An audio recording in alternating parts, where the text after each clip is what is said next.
working. It's working. Yay. And about this, it works. Woo! Hello. Hello. My name is Henrik, and I represent the Scrolls art team together with Mattis. Yeah, and yeah, the game. We will try to explain what we are doing. We don't know what we're doing all the time, so we'll see what happens. It will be a very self-deprecating panel, perhaps. So if we just quickly go from the beginning. Primarily what? Something very, very interesting about how sometimes another voice comes on. Obvious. I make sure the servers are up. I do the bash. You know, This down, upload it to. Stop talking.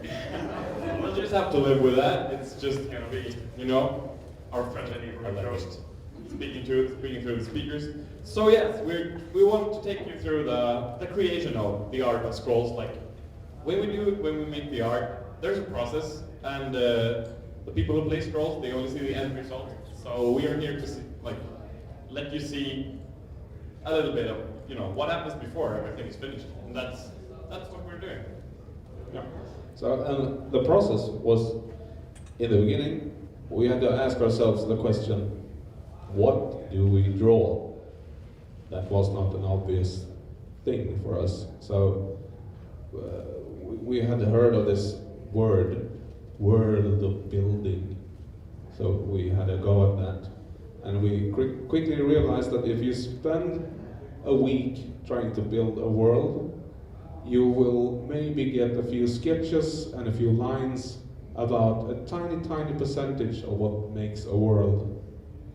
So we had to figure out what parts do we need. And since we're making a collectible card game, we basically need broad strokes. We need freedom to do a lot of concepts and characters, and we're going to keep building and keep adding. So we need freedom to do a lot of stuff. We don't know everything that we will do in a few years' time. So we try to define the framework. We already knew from the start that there is existing game design, which is the resources that you use to play the scrolls in the game. So that kind of became our starting point. We had a lot of talk, me, Mattis, and John Boy, who's the third member or actually the first member of the art team, about what we wanted these things to be and what kind of fantasy we wanted to build. And we had a lot of ideas about what we did not want to build. Yeah. First draft of We'll Scrolls. have about 125,000. Yeah, what he said. He basically that's 5,000 about. in a few words. That's what I was going to say. So the first time, the first draft of Scrolls. Yeah, let's just not use this at all. I think it's some kind of wireless thing, perhaps. It's very interesting, actually. It makes for more of an art performance than an art presentation. In the first draft of Scrolls, we had the whole fantasy shebang. We had elves, goblins, all the races that the Tolkien-esque races.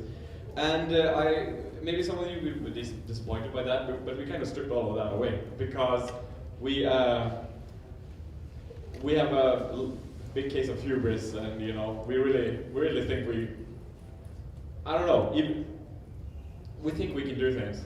Then we go prove ourselves that we can. Yeah.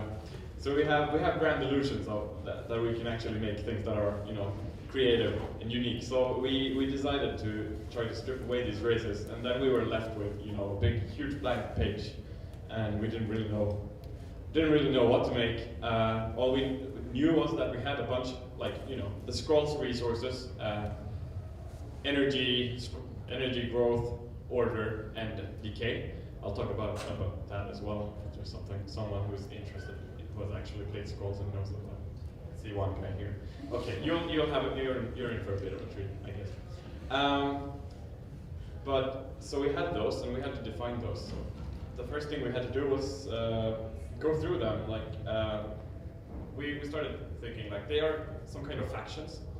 They have a different kind of gameplay. We had to work on that in parallel with the visuals, and then we had to come up with like what they are. Like for this for example, this image is energy. It's a sketch. It's not something that's used in game really, but like this landscape picture has actually shaped our like idea of what energy is.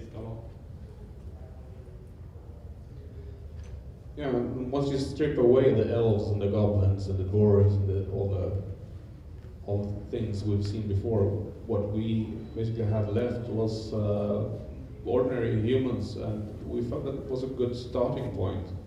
So we wanted to try to define how does the humans in this world look. It is still fantasy, so we want more than just when boring you're walking in. around with the zombies in relation. So using that system, we then tied into it. Shut up! AI, once it detects you, just starts sprinting at you. And the first time it happens, you're like, wait a second, I thought zombies were supposed to be slow. You're like, yeah, we picked the fast zombie type for our game. So, It's actually.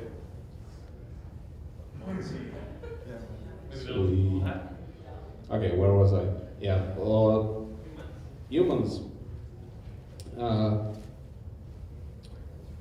I completely lost my thread. You will have to define the look of the humans. Yeah. So how does the humans look in as they relate to these four resources? We made I drew a map to try to make sense of this for myself. As you can see, it's a mutation of Europe, basically. You see how it says Elven Court, goblins, that kind of thing, Yeah. before we decided to do away with them. Also, we tried in this way early to build a world, and I think it has helped us to have a common view of stuff. What we did with the humans after this was to find reference materials that suited the climates they're in. You see, these broad strokes in a world means basically climate zones.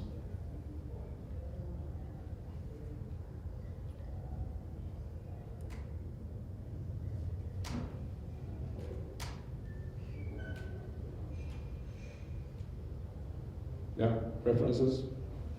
Yes, just one of the places we started. We looked at actual like actual people from the earth where we live, and the way that they actually look very fantasy-like, and just try to get inspiration from this. And like just mostly, I mean, we're not actually trying to make something really deep here. We're just trying to find out looks for figures on a board in a board game. So it's all basically just we try to draw inspiration from somewhere else. Maybe we didn't. I mean, maybe it doesn't even show in the game that much, like that we have actually looked at this kind of reference material. But it's it's how we work, and that's what we're here to tell you. So, setting the theme, yeah, energy, growth, order, decay, that kind of thing.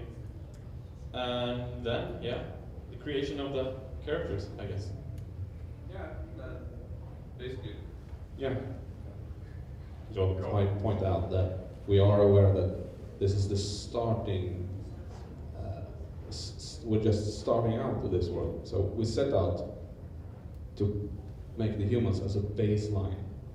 And a downside of that is that now it's a game with only humans, and it's not much fantasy. It looks like a weird mix of medieval, our world.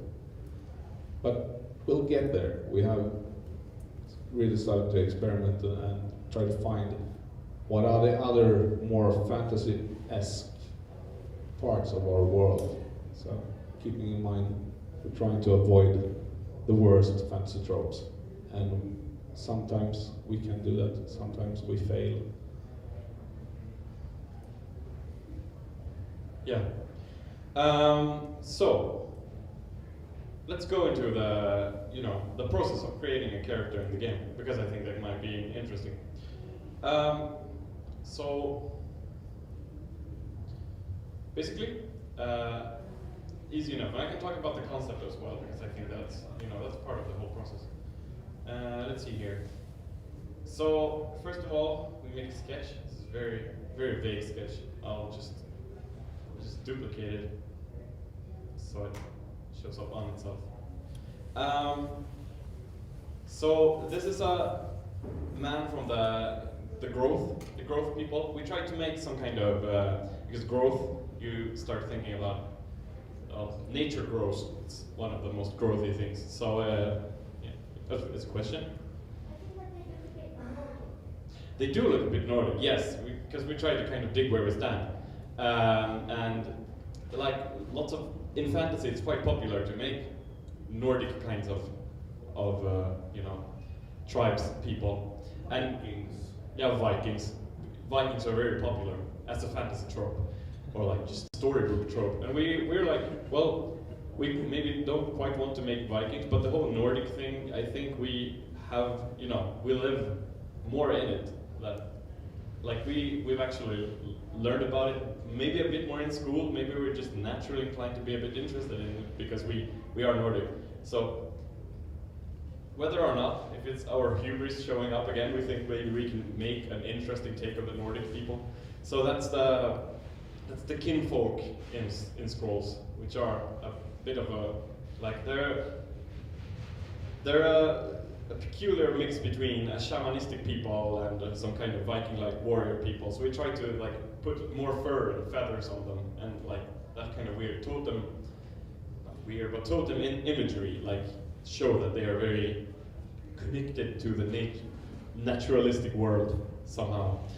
And so basically what this guy is, he's inspired by the old Norse trope of the Viking who he wants to die in honorable battle to come to Valhalla, where he can, drink meat and fight for the rest of his afterlife, which is of course every hard-hearted warrior's dream. So to make it look like he doesn't mind dying, he's very old. That's part of the concept, and also because the long beard animates very well. Yes. Do you always make the sketch on the computer directly? Never on paper? No, I sketch a lot on paper. There's actually a bunch of stuff I like. I would have wanted to show a bunch of different sketches, but they're not scanned and they're all on paper. Actually, in the Museum of Mojang, there's one Scrolls big picture frame with sketches in it. And that's kind of, a good example, because they are the actual sketches, they're not copies. Literally just swiped them from my table and from Jörg's and Henrik's table, just swiped a bunch of pictures, like, we're gonna use them for packs, and now they're here. So, those are actually a good example. You should go look at them, because that's mostly where the creative process happens. Lots of stuff on paper. I really need to make a mental note to scan more things, so we can put it up for people to see.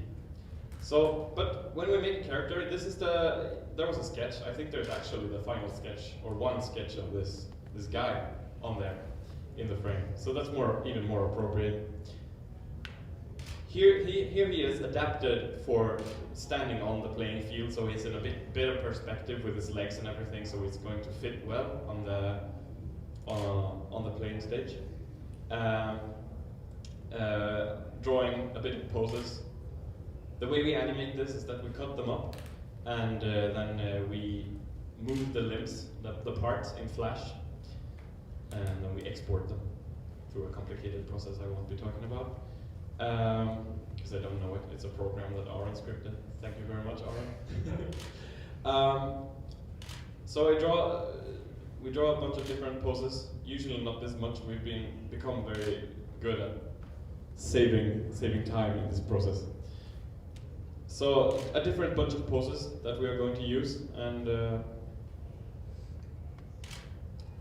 move around until they feel good, and then we go start with the line art. Oh yes, of course. Here it is. So the first thing to do is to make line art, and because we want a clean kind of feel to the characters, a process that is easy, and mostly a process that different artists are going to work on this game. So Junkboy tried to set the style, and he's the person who invented this process. Because lots of different people are going to work on the game, we need to have a step-by-step process that everyone follows and does it the same way. Because if we would like shape the characters in our own kind of way, like everyone has habits and preferences, and if they start to mix, then eventually we might end up with all the characters looking very different. So this is a process designed. Yeah. They still do look different. It's not fail-safe, just if I make not so much detail and Mattis makes a lot of detail, they'll still look like they're from two different games. It happens. We're learning. Yeah, but it happens less than it would have otherwise. We definitely draw different. Like you can see that in the card art, that some scrolls do look very different from each other in the card art. And that's fine. We've decided that that's just an interesting thing, like to have different kinds of art on the cards. But on the playing field, we want things to look a bit homogeneous. So the first step is to make the line art. And I go over the sketch. You can see that they line up perfectly. So I just paint over it with a single brush, no transparency at all, just complete black lines. And then we color them. Oh, of course I shouldn't have moved it. So then I color it in. We add color to it. So then it starts looking nice. And then we make a shadow layer. So basically, you can see it here, that there's a layer that's, we paint only shadow. We use the multiply blending mode in Photoshop because it creates very nice colors when it lies over other colors. It creates very nice shadow. So in that way we create form because it's very flat like this. So we paint this in like this, and then the final step is to, I'm really going through the exact process here because I just think that's interesting.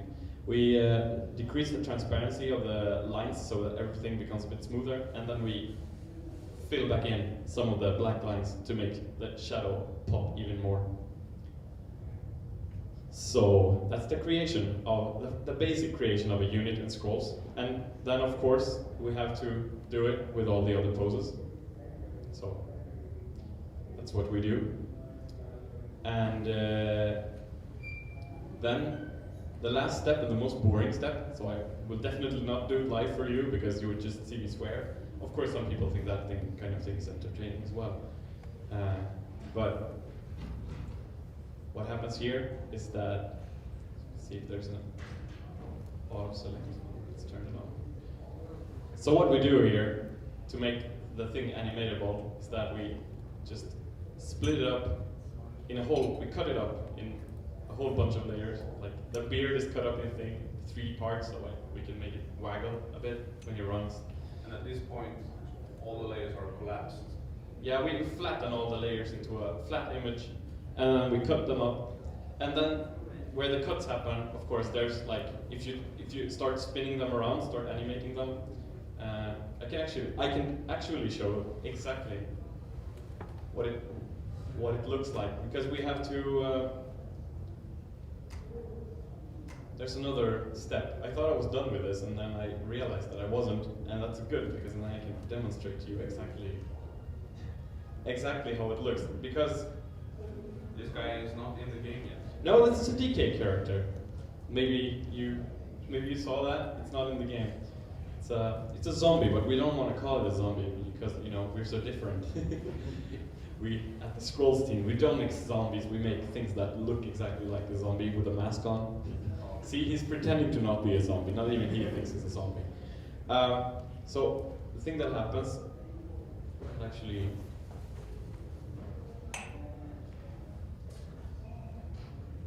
It's just everything under this.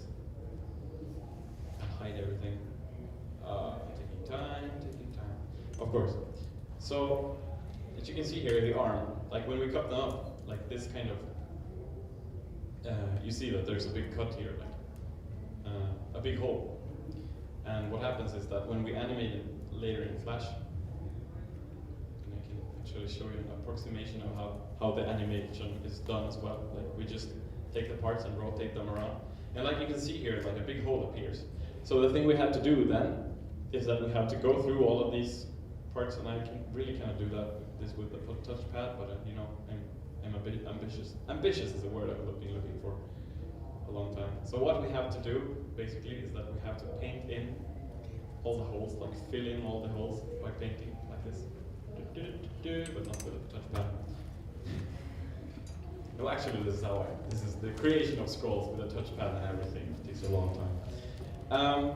So that's the final step. I said I wasn't going to do it for you, but I did. So that's the most boring part. I swear about it a lot. I'm often very happy when Henrik does it, like a character for me, and then he throws it at me because Henrik doesn't like animating as much. So he throws it. He does the cut up, which I hate, and then he throws it at me and just says, "Go animate this," and I like animating, so then I animate stuff. So that's the whole process. After that, we have to import it into Flash, and the animation there, it's like ragdoll, not ragdoll, it's like just paper doll animation, like things we can rotate things and move them. It's a quite easy process. It's not only because I don't like animation, it's also because I really hate Flash. It's an awful program. But the main benefit is that Mattis is an animation genius. So perhaps he can show us a bit of his, what do you call it? Frame-by-frame animation, yes. traditional animation that we use for the effects. Because that's like, it's mind-blowing. I don't know how he does it. I guess he doesn't know either. The trick is to draw many pictures after each other, and then you show them after each other. It becomes an animation. I wish I had my... Yeah, it's very simple. I don't understand the whole not understanding part of it. It's, it's easy. It's actually not that easy, but it's very fun. You should all try it out. If you like drawing, you should probably try animation as well. Dropbox, yes, of course. Scroll sort. This is the Dropbox we work in also, like just showing you the stuff we work with every day. Like here are actually all the art assets of Scrolls. The innermost corporate secrets of the Scrolls team. Exactly. Bunch of folders. Bunch of folders. This is where the magic happens. Badly named files everywhere. No file naming conventions at all. Everything just has names, as you can see. Let's show the explosion. I actually showed this the last time I did the Las Vegas MineCon. I did show this animation, but it wasn't done then. Now it's done. Woohoo! Let's actually show it at 50% size. So I decided, because when I joined the Scrolls team, they didn't have any effect animations, and I was hired mostly because they thought they wanted someone who felt comfortable with animation. So they were like, well, how are we going to do the effect animations? I was like, we probably definitely need entirely hand-drawn animation. I think that'll be the best, even though it's much more time-consuming and everything's just like a big prestige project of mine. It's like, let's just, do it. Because it's kind of, hand animation is kind of disappearing from games, or actually like some indies. It's one of those indie things. Like when when it disappears more and more from like the corporate game, well, we are a corporation as well, but you know, the big like AAA game studio world, like when a thing disappears from there, it usually starts appearing in like the more independent gaming company world. And it's the same case with hand-drawn animation. This is actually, this explosion animation is, I don't know why my program is in Japanese. I actually did, you know, I didn't set it to that. It just decided to surprise me by being in Japanese today. So, yeah. It starts out as a huge blob, which is something I learned from arcade games, Japanese arcade games as well, like Metal Slug. They always do this thing, like they have this epileptic little blob that appears like for a split second. You don't think about it, but just like your eye suddenly goes there, like, oh, there's a flash.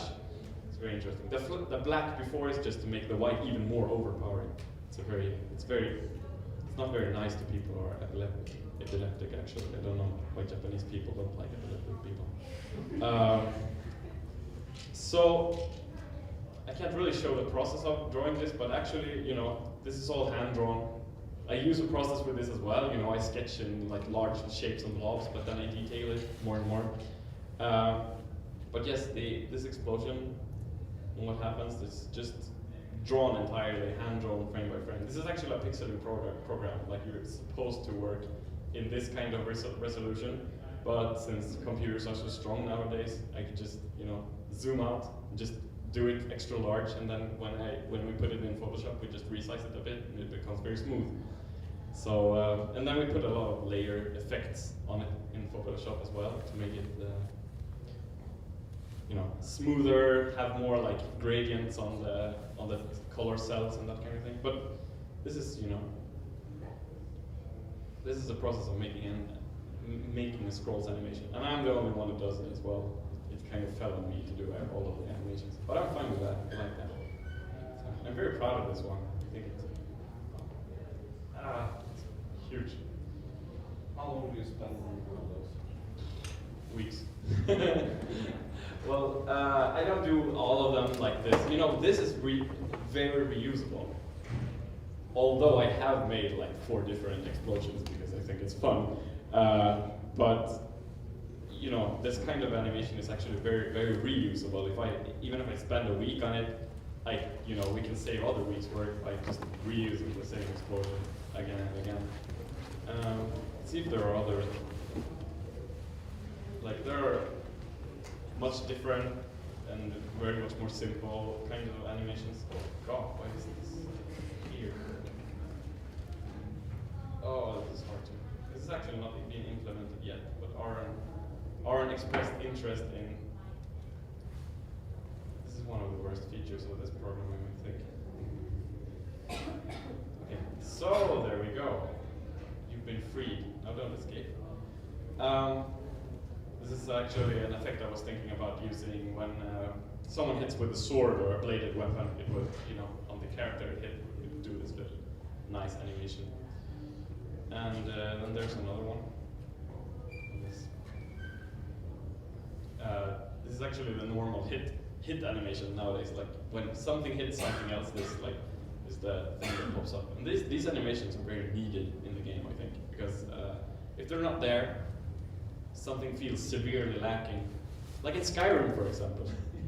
Like how, or a lot of modern games, like when you swing the sword around, you see people go like, ooh, but it's much easier if you make it more abstraction, more cartoony, and you do these like little explosions of motion, like abstractions. Like this is the abstraction of a hit. It's not actually, it doesn't look like that in real life, but it kind of feels like that.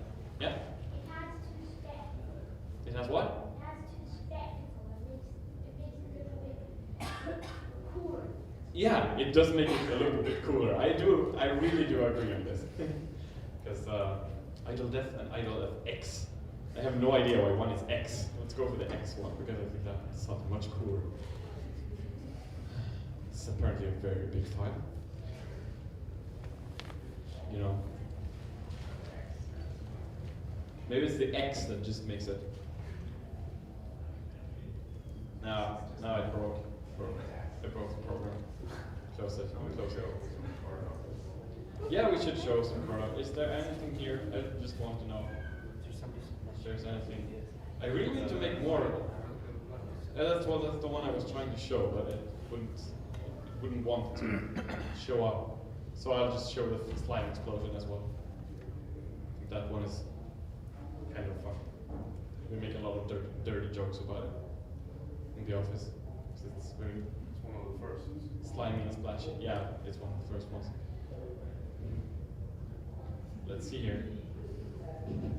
This because it's Jacob's fault that this exists in the first place, I think, because he's the person who invented the catapult of goo. Yeah. It's like, so this is how, you know, how concepts from game design and like little details suddenly turn into like, of course I had to make a goo explosion animation. It's also in the game, the catapult of goo. It's still there. Is it still called catapult of goo? I think so. I think so. It never left the game. We always thought it was a hugely silly thing, so we decided to keep it, of course.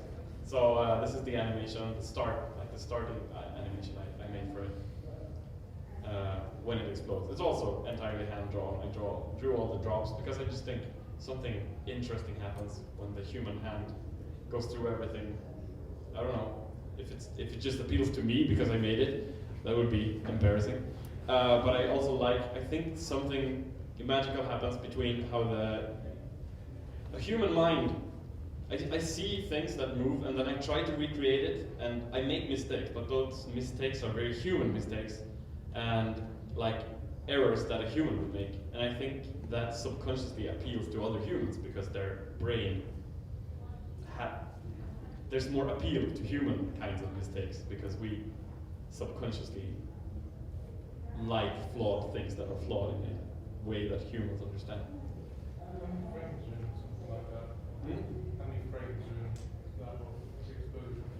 Oh, I can just look at it. Oh, but this is the wrong one. Was never used in the game.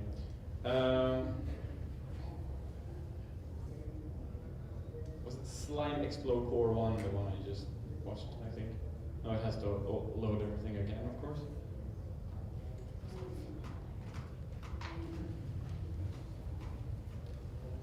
If I was a good speaker, I would fill up this time, this waiting time, but now we have to wait instead. It's actually 1, 2, 3, 4, 5, 6, 7, 8, 9, 10, 11, 12, 13. 13 frames. So that's the answer to your question. They're usually somewhere around like 8 and 20 frames, these animations. I like filling up like a whole bunch of, I really like to use a lot of different frames. Like high frame count is one of my flaws. I really like to overwork things. Let's look at card art. I'd just like to add that what I hear, scientists have huge problems simulating fluid dynamics, and that's what we've been looking at. And Mattis does this in his head. I'm just saying.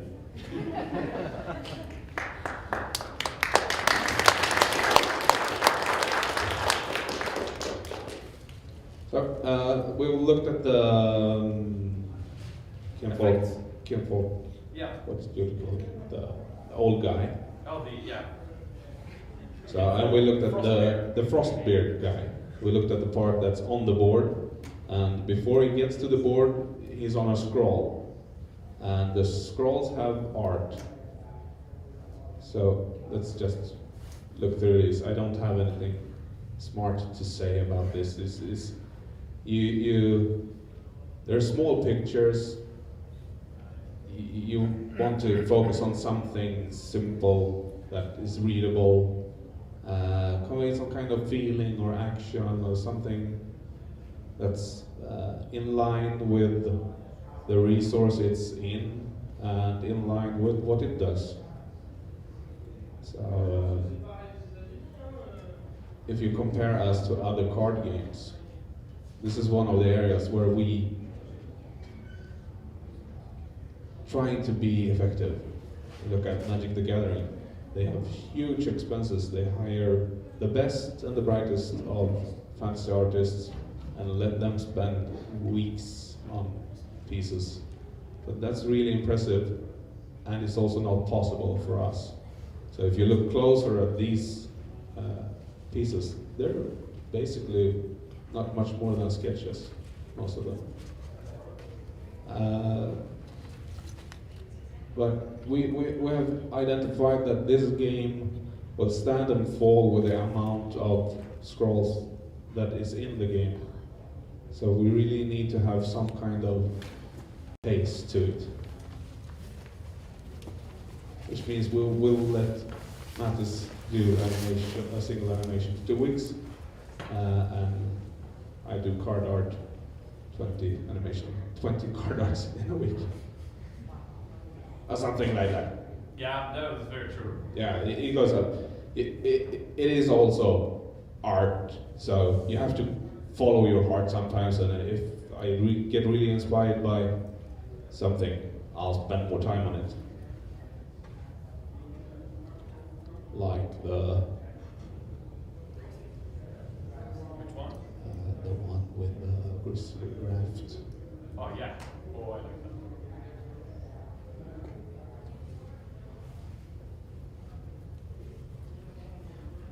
So it's more slowly because it's more nice.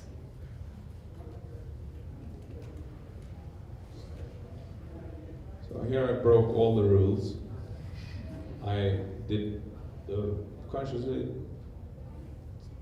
didn't bother with the formula of sketch, line art, color, shadow layer. So I just went from the sketch and painted over it because it felt right. I have to do that sometimes. This is also from the previously not yet released decay resource. So we have been working very hard on the decay resource. So it will be released very soon after the beta release. Were you supposed to tell us the key resource yet, or were we not supposed to now keep this one? I'm sorry, I didn't get it. Do we get to talk about it? Is it a secret? Are you allowed to talk about it? Could you please just whisper when you talk about it? It's known. It was in the first builds. There were 4 resources from the start.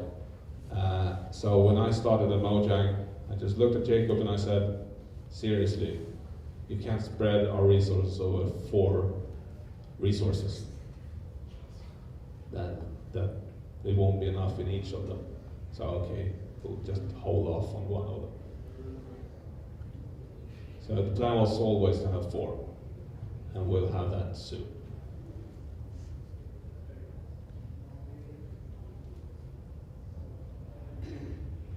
I think this is another DK card that is soon to be released. I also look at some of the DK creatures later, because I think that's interesting.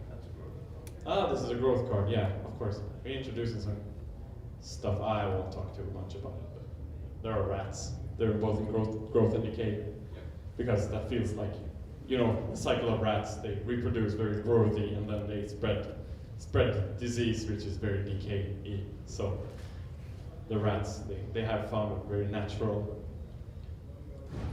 place in between growth and decay. Rat King. Is he actually the Rat King, or is the Rat King the thing he's holding? Oh yeah. That's ambiguous. That's ambiguous. Of course. Now I remember what the card is about. You'll see it later if you keep playing the game. Is there another card we want to look at? I mean, I wish. Sadly, the card of thumbnails are so freaking small. It's like, woohoo! What a nice picture. Now, of course, if I zoom in on one of them, resizes again because I'm using Windows Photo Viewer, which is not maybe the best idea. They're meant to be small. They're meant to be small, so I mean, this is how they look in the game, so I'll just, you know. Henrik made also all of these because he's a machine. He's so fast. Seriously, I don't even know. Like, sometimes I do a very simple sketch over the first 3 hours of a day because I'm trying to get it right, and then I look at Henrik and it's like, whereas I was making a bunch of like lines and oh, now my lines are done. When I was making a bunch of lines the first hour, I see Henrik is also making a bunch of lines. I'm like, oh yeah, it's going well, and then we go to lunch, and I'm like, yeah, my lines are done, and Henrik has started like with the highlights of the color. I'm like, what? He's like, well, yeah, I don't even know. It's a question of not having pride. Just settle for the first thing that shows up. I think that's a very, very, very good thing to have. I think scrolls wouldn't be made, we wouldn't actually be able to make scrolls and have graphics if we didn't have Henrik. It's a master of efficiency. It's so good. So, before we go to questions, maybe just talk a little bit about decay. Yes. Because, you know, this is streamed, and I think there are a bunch of guys on the stream who are really waiting for something on decay from the graphic artists. So I'll just talk a little about the concept of decay, because, you know, we did that with growth, energy, and order, but those are already in the game, so they'll have to speak for themselves right now. Like kind of shamanistic Vikings, some kind of subverted medieval troops, and some weird desert, like rogue people with lots of cannons and guns, but very, very medieval ones, or not, I don't know, low technological, like they've discovered gunpowder, and they decided that we don't need to discover anymore scientifically, so they just built a lot of things that use gunpowder. And then there's decay. And decay, I mean, it's a word that you realize, okay, it's the death color, it has zombies in it, like, I don't know, liches, necromancers, gargoyles and vampires. And as usual, like, we really try to, we're too ambitious, so we really want to make a different kind of concept. So, for decay, I really wanted, like, picture I made for looking nice. Like, as we did with all the other colors, like, when it comes to supernatural beasts and everything, we're just kind of, as long as we invent something that feels a little bit personal and more unique, we're basically allowed to make almost whatever. We haven't done that a lot yet because we're still trying to introduce the humans of the Scrolls world. But right now, what was I talking about? I was talking about the humans. So right now we're focusing on, you know, the humans in the worlds of Scrolls. Who are they? Like, how do they live? So this is kind of like the people. What this is like, it's like a big ruin. I imagine like a big Inca or Aztec kind of ruin of like an ancient civilization, and people living on top of it. And that's kind of, they live in some kind of cursed swamp. I don't know if it's cursed, but it's a place that's kind of hard to live in. I wanted people who use necromancy in a way that's not only for some kind of, you know, stereotypical evil reasons, like, I'm so evil, I will raise an army of the dead, because the dead are more disgusting than living people, and it fits me, because I am evil. So, the people of Decay, I invented a name for the place they live in, also the swamp. I call it the Illmire, which is a very silly name, because I just combine ill and mire. I know it's Illmire, but I spell it with only one L, so now it feels more like a true name. It's also kind of how we do it in the Scrolls team, like the kinfolk, it's not folk, they're kin with each other. I don't know. It's just, we try to come up with new words that actually have some kind of English meaning if you look at the words. Because it's just like the Nuzahug people, it's like, what does Nuzahug mean? I don't know, we just came up with it because we need to name a card. We want to avoid that. I don't know if it will actually be, you know, if it actually has any significance, but we really want to do that. It's like how we really want to operate. Well, in the beginning we had a lot of what I call nonsense names, like the Nuzug, and that's okay. If you like fancy, if you write a fancy book, it's okay to name your places and whatever, however you like.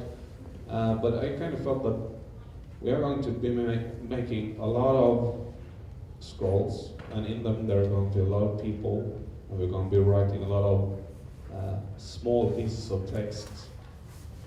And if we kept using nonsense names all the time, nothing would make sense. We wouldn't know what anything was.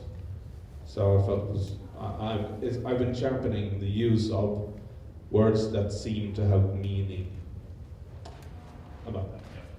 Yeah, it makes everything instantly flavorful. You hear Illmeyer, it's like, maybe that means Illmeyer, like illness, Meyer of illness, I don't know. And that maybe it gives you, without you having to like read a book about it, you instantly know it's about like kinfolk. Folk who care about their kin, I guess. They live in the countryside, up in the north, you know. So flavorful words, that's something we really like. So the DK people, they are people born from my desire to explain why people would invent necromancy. And these are people who they live in a place that is so harsh and it's so hard to survive where they live that they actually have to. They can't prevent their people from dying. People actually die because it's such a harsh environment that instead of actually curing people, eventually if they want, to actually have a population, they really have to use necromancy. So they are my idea was willful zombies. I was like, it's not showing through in the game a lot, and I'm fine with that. It's just that decay, death, necromancy is evil. Like it's not good. Like if you really have to revive the dead or like raise the dead as non-living people, then you're not in a good spot. So it's not a good thing, but I wanted to make them truly neutral. Like they're neither good or evil. They're actually somewhere in between, very much. So card-wise, is there a question? Yeah, the question mark. It's named with the question mark because all of these other creatures are actually now, tied to scrolls already. Because I spent some time looking through all the DK creatures, trying to make a final pass on them because I had so many flavorful ideas about what I wanted DK to be. So they just told me, like, just look at the cards and see if you like them. And then I came up with names for all of them and sketched all of them. We actually don't really do it like this. This process isn't actually this thorough every time where we start out with the cards and then come up with creatures. We really want to do that all the time. And it's often we make a creature and then we have to scrap the creature because, oops, the rules didn't work, we don't like the rules, and oh, now we have this kind of rule, let's just use the graphics for this guy instead. And sometimes we have like concept things that we're not sure if we're ever going to use these, but let's make graphics for them. It's easier to test that way. This is one of the first times where all the sketches are done before the creation of creatures started. So, yes, what to say? I can talk briefly about all the creatures. The Viscerous Sage is a dude who, he's a sage. He can see into the future or whatever. He does it by looking at, Viscera. He looks at intestines of things, and he scries in intestines. He's disgusting. He's awfully disgusting. These people are all disgusting. The Black Bear is a disgusting fellow, as you can see. Like his arm is not all right. It's not good. Actually, I won't explain the rules of the cards like exactly, but he dies slowly all the time. Like you put him out, he's going to take damage automatically. When he dies, everyone on the same row as him, both friend and foe, become poisoned because that can't be good. Whatever he's got, it's contagious. You can see it. Rot Eater, almost like in all strategy and card games and that kind of thing. Like slimes are the perfect kind of enemy. They tend to be enemies, but creatures. The perfect kind of creature that grows over time, like this one. I don't know if you can see it. He has a bunch of bones in his belly.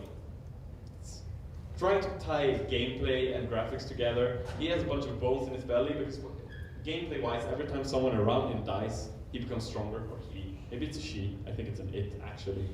It becomes stronger every time something around it dies, and it's called Rot Eater. So you piece it together in your mind. I mean, the rules are very sterile. Like it actually says, whenever an entity next to this entity disappears from the board by certain circumstances, this one has numbers that go up. Like that's actually what, and gameplay-wise, like mechanics-wise, that is what happens. And we put words on it and flavors on it, and we give it a name that means something, and try to put it and then you piece it together by looking at it, and then you're like, yeah, of course, he eats the remains of the people around him that die, and then he becomes stronger. So that's, I hope you can gain some insight in that there's actually like a process where you have to present things in a manner that, like, you have to teach people, like put the right information in the right place so people can teach themselves what they're actually looking at. And it's the same with the husk. The husk actually doesn't do anything. It's just very slow. It's a bit strong. It's a zombie. And the witch doctor here, he helps dead people by making them walk again. Not necessarily with a lot of, consciousness left. Not with a lot of life less either. I mean, the witch doctor usually makes people dead to cure them because their bodies are easier to modify that way. So, yeah, he has the same kind of thing. If someone human next to him dies, they turn into a husk. I like to call the husk husky. It feels nice and that kind of thing. I'm not going to explain everyone, even though I did it with the upper row. These are just old people. I like the fact that you can really tell if the old guy is a zombie or person. He looks kind of like an old nice monk from somewhere like East Asia. Like old nice monk, and he doesn't really have a nose, doesn't really have lips either. He looks pretty dead, but he doesn't look like slow, evil zombie who wants to eat your brains. It just looks like he's not quite living anymore. He just keeps walking around. It's, that's the kind of flavor I wanted, like this kind of weird flavor. With DK, I wanted to evoke weird. I wanted people who, like, you don't know if they're between life or death. Like, I can also show that with the coloring of the coloring of the creatures. It's easy to tell about the process with the DK because, like, how we create things, because I did it, so it's easy for me to talk about. I have a lot of insight in my brain because I'm the one who has it.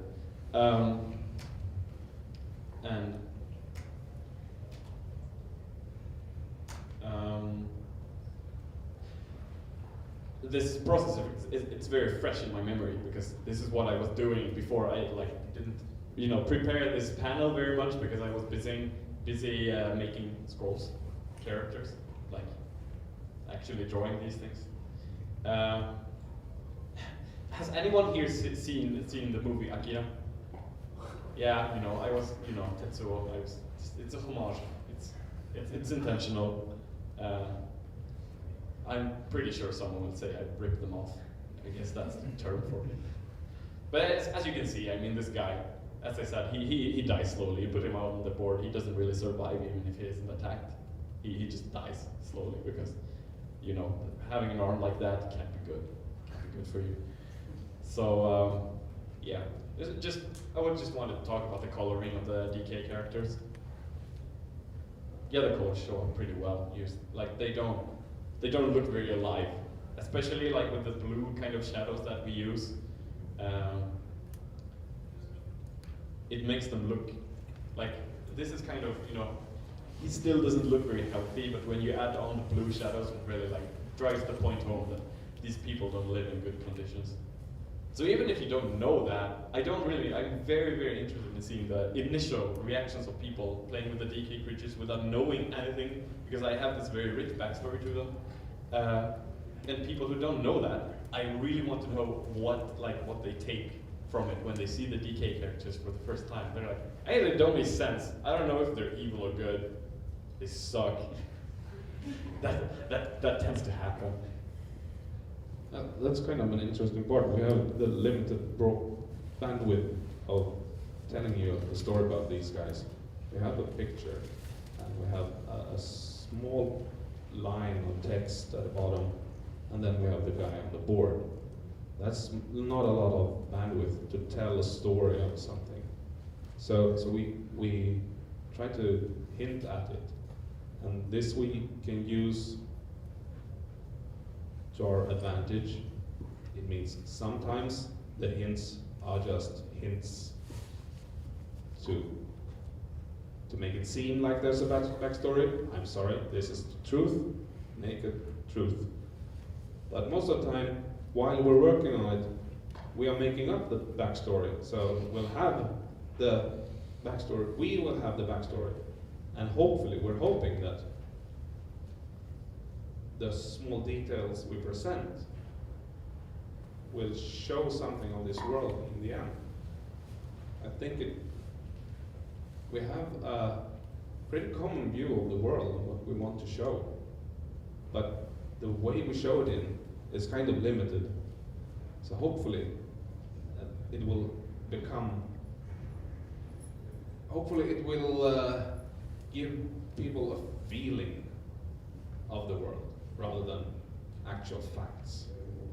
That's kind of what, painting with broad strokes, we have a picture of a world in our heads, and we'll show you bits of it, and hopefully that will inspire something. I actually think that we are, like, the time is almost exactly 2. It is. I think we clocked in exactly in the hour we were supposed to do. That of course means we can't take a lot of questions, but let's just, be like 5 minutes late and then just take a bunch of questions if we can, because that would be nice.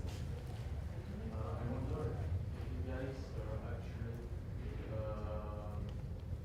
if your creations depends on the game designs, or if you create, if you influence the gameplay. Yeah, it very much goes back and forth. Especially with the decay resource, we had a better picture of what we wanted the entire resource of decay to be about. So we wrote the rules a lot more along those lines than with the other resources.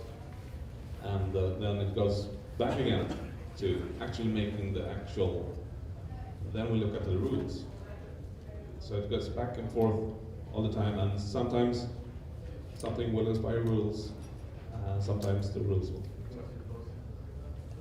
Yeah, but just as a broad answer, in the Scrolls team, the graphic artists are, we are involved in making the gameplay as well.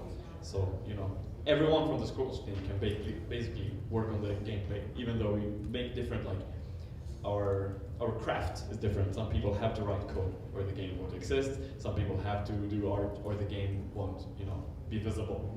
But then, in between that, we all together design the game and how it works. Yes? Since you switched from the creatures to humans, I've noticed for the that we have female characters in the game. Not a lot of them, so we've seen the PK and from 9 characters, only 1 was female. And I was wondering why. Is it just because women are not I think it's just warriors, or is it just your issue? Like not being able to draw women as well as male characters. Yeah, I think it's very much an issue of us being insecure and immature. And really, the easiest way to draw a warrior is to put some part of yourself in there, and imagine yourself being very muscular and cool. I think it's very immature, and I have issues with it myself. And but the thing with art is when you start sketching with a blank mind and things, sometimes you just have to follow the flow, and then you really you end up with only male characters because that just feels good. And maybe if we thought about it, we might actually, because I would also like to include more female characters, definitely. So it's not. I don't have any, you know. I don't have any reason that's more than based on my own immaturity. Answering for myself. Well, I can just say that it's also a bit like the. So it is that we had to wait. If we were talking about specifically the avatar system, since it's you build your character from many parts. That's quite a lot of resources.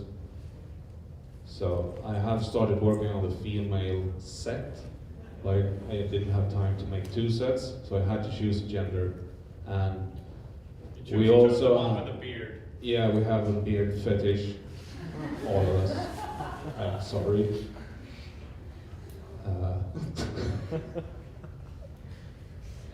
You can buy them, you know.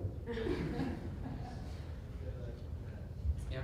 The animation on the fluid, you chose 13 frames or 20 frames. How many iterations do you need to go to? Like you need to animate a mass that has a rise, and then it hangs and it falls. That's got a timing issue that really needs to be gotten right. You do that by eye. Is it you just choose 13 frames and decide where the mass is going to be at a particular spot in the animation? It's I go on feel, but I have a process. So, well, I think with effects animations, you can often work more straight ahead than you would otherwise, because in animation there's like these 2 different techniques. Of course, there are a million techniques, but when it comes to the process, how you progress with your animations, you can either go straight ahead, where you just draw something and then just draw the next thing without thinking, like planning. And then there's the key framing, where you actually, you make different key points, like this is going to be here, and then somewhere in the future it's going to be here, and that kind of thing. And I use a wild mix between the 2, depending on what I feel like. But you know, if you make one drop, it's a service. You don't really have to. I think there's not a lot of work involved in making it travel through on the screen. So you can make it like 4 frames, and oh man, that's way too fast. And then you just add in the in-between frames, and you're like, 8 frames. That looks all right. Let's scrap this and try 12 frames instead. So you can feel yourself ahead very, very easily when it comes to deciding what the speed of the animation is going to be. It can look unnatural if you make something rise too quick and fall too quick. Yeah. Just an eye. It's yes, actually, I've during and while animating things, the first thing that people first animation exercise that people are suggested to try is the bouncing ball animation. Like you make a ball bounce and then you come to a stop, and that teaches you a lot about just even when the animation doesn't run, how it's spaced out. You can figure it out almost by eye, what kind of spaces you need to make things animate. And then I don't know, I think very rasterized. When it comes to motion, I can kind of do that and think about it. So I have an idea of it. So I don't know how to explain that, but I go with a lot of feeling, I guess. You said you didn't know. Yeah. Let's take another question. Last question. If someone has. And yeah.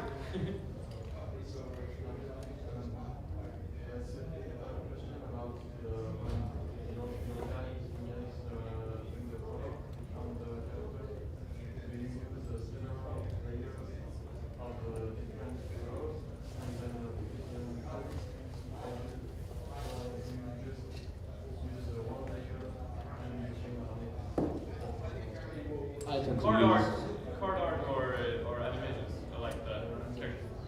Yeah. I tend to use only one layer for color, and I lock the transparency. So, but sometimes you need an extra layer for experimentation. There's one layer of color, and then there's another layer of transparency, or transparency, shadow. And the shadow layer is different, and like it's binary, so it's there's either shadow there or complete transparency. But with that, we can create a lot of different, a lot of shapes. And I think we're done. So, last words? Oh, if I have any last words. Oh well, I really don't have any last words. I hope you gained some insight into the process. And if you thought it was like, oh, that was way more simple than I thought it would be, then I'm happy that you've realized that it's not always way too hard making the graphics for games. If you thought it was way too complicated, then I'm sorry. But yes, I hope this has been, you've gained something from this. So thank you all very much for coming in and showing interest.